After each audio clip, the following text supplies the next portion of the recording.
Good morning, grade 8. Today I am going to be doing a lesson based on English for us. It's a basic lesson based on sentences, and I'm going to be introducing a new concept called fragments. As we know, a sentence is basically a subject, verb, and object that we introduce, and that's how we identify whether it is a sentence. For example, the boy looks at his video game. The boy, which is the subject, looked, which is the action, the verb that's taking place, and he's looking at the video games, which is the object. Now, I'm going to share with you a PowerPoint that will help you right through the step of how to identify a sentence and thereafter how to identify whether it's a fragment. Okay, so a sentence can be divided into the following. Now we know that a sentence has a subject, verb, and object. In this case, we have a subject and a predicate. Now an easier way of identifying this is your subject is the person that we are looking for, and the predicate is your verb and your object. Now as you can see, it reflects on who or what we are talking about. This can be anyone. This can be a man, a lady, a truck, a person's name, or a country's name that's being used.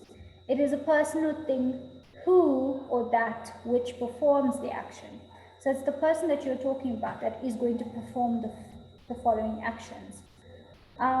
Thereafter, a predicate. A predicate expands the subject.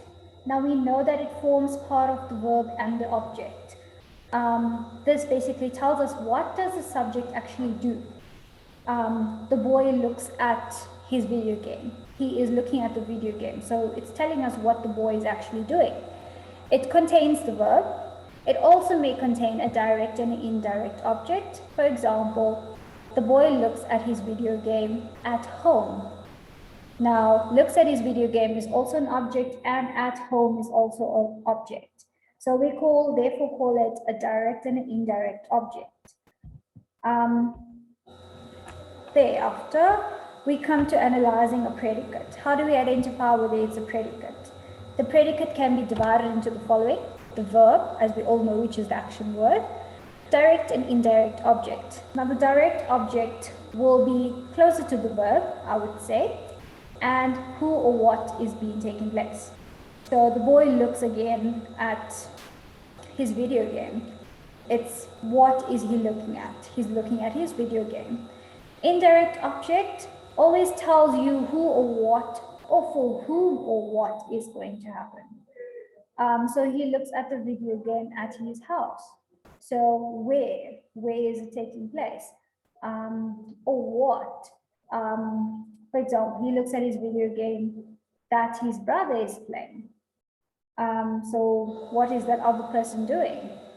I did give you an example. The dog brought the ball to his master. As you can see, the dog is the subject. It's the person who's actually doing playing, who actually brought the ball. And then brought is the verb. Ball itself is the direct object that we are looking at, and master is his indirect object. Now, if you look at this, we know that the dog is the subject. This entire sentence from brought the ball to his master, we call that a predicate.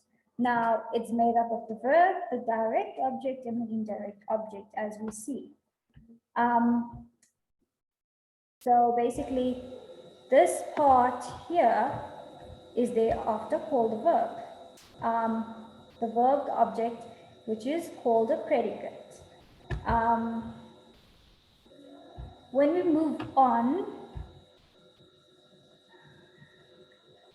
sorry, a little bit of trouble. Okay, what is a sentence? A sentence, we know what a sentence is. It includes of the subject, the verb, and the object. Now, the problem with an object is it does not appear in every sentence. It's not necessary for a sentence to have an object.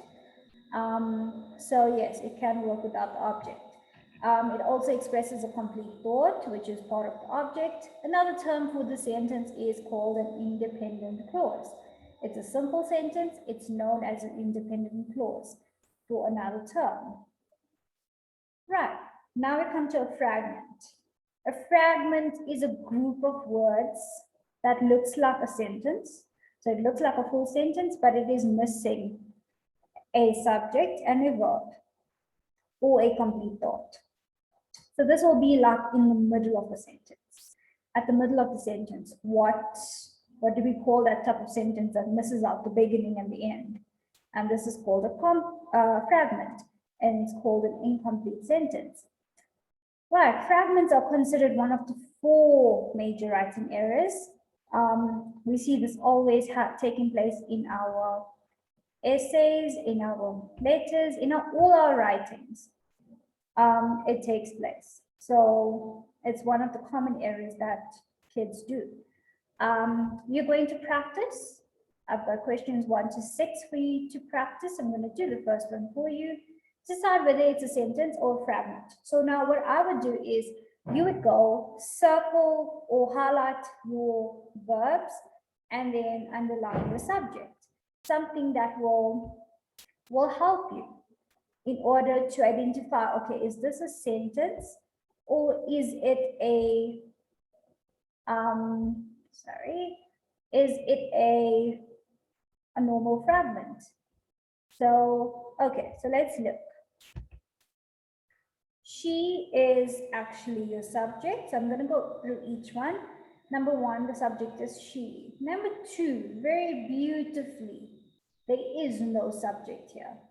So it's just basically giving us an adjective. So there is no subject, so it means we know it's not a sentence. Number 3, the soccer boys is the subject. Won the trophy for their school. Number 4, reading a book to her little nephew. It's starting with a verb, so there is no subject in the sentence. Across the field, this is also not a normal sentence because it does not start with a subject. Number 6, Amber kisses. Now this is where everyone gets confused because they think it's a short sentence, so there'll be no subject. But Amber is actually a person. It's something that is doing something. So Amber kisses, which is actually the subject. Also, right, verbs. Danced in the first one, so we know that this is a sentence. Second one, we know very beautifully, now it is a fragment, it's an incomplete sentence. The soccer boys won the trophy for their school. Won is your verb, so we know it's a sentence. Reading a book to her little nephew. We do have a verb, but it's still not regarded as a sentence because it's still incomplete. It doesn't have a subject.